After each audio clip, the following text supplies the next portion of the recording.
Манай улс 1956 онд анх удаа ойгоо тоолж 1958 оноос ой хамгаалах ажлыг мэргэжлийн хүмүүст хариуцуулж ирсэн байна. Одоогоор улсын хэмжээнд 40 ой ангийн 160 гаруй инженер ойчид нөхөн сэргээх, хортон шавж устгах, үр ургацаа бэлтгэх, хамгаалах зэрэг ажлуудыг хийж байна. Салбарынхаа 95 жилийн ойн хүрээнд ойчид анх удаа ур чадвараараа өрсөлдлөө. Ойн салбарын 95 жилийн ой тохиож байна. Ойгоо угтаж баярлаж сэнгэхээс илүүтэй харилцан туршлага солилцож ажлын ур чадвараа нэмэгдүүлэх нь илүү үр дүнтэй гэж ойчид үзжээ. Тэд үр боргоцоо бэлтгэх, түүх, үр таниулах тэмцээн, ургаан модны дундаж үзүүлэлтийг тооцоолох, мод бэлтгэлийн талбайг тусгаарлах зэрэг мэргэжлийн ажлуудынхаа төрлөөр өрсөлдсөн юм а. Маш их төсвөртэй халуун хүүтэнд тийм байдаг учраас ой ур түүж тусад нь бас тарилт хийж туршилтын жагмаар явж байгаа.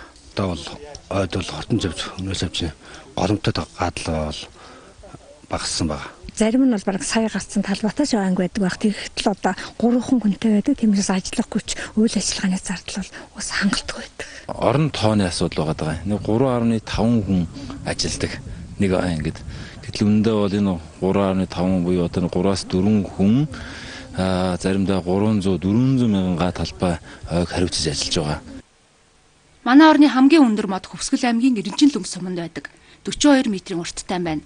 Ийм шилмэл гацуурж одоо зэрэг ховорт тооцогдох модноос гарааргаар үр түүж нөхөн сэргээх ажлыг ойчид тасралтгүй хийдэг. Ой нөхөн сэргээх ажил үр дүнгээ урт хугацаанд өгдөг учраас нөхөн сэргээлтийн ажлыг тасралтгүй зохион байгуулах шаардлагатайг ой салбарынхан учирлаж байлаа. Тодорхой хэмжээнд модон дайварч одоо үр боргоцоо түүн, үр боргоцоогоо боловсруулаад дахиад модуржуулгын газартаа тарж ургуулна, боожуулахтаа гаргана.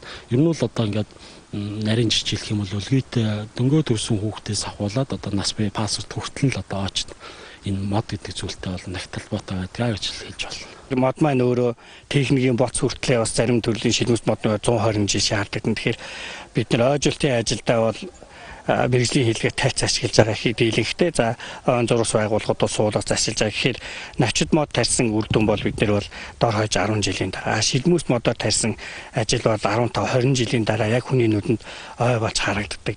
Манай улсын нийт газар нутгийн 18.4 сая га талбайг ой мод бүхий газар эзэлдэг. Гэхдээ төмөрт өртсөн хөнөөлж шавж унаг модтой ойжуулалтын ажил хийгдсэн мөн хууль бусаар мод бэлтгэсэн талбай 50% тэнцэх болжээ. Ой хамгаалах ажилд улсын төсвөөс 2019 онд 5.7 тэрбум төгрөг төсвөлсөн бол 2020 онд 12.7 тэрбум төгрөг тусгуулахаар төлөвлөж байна.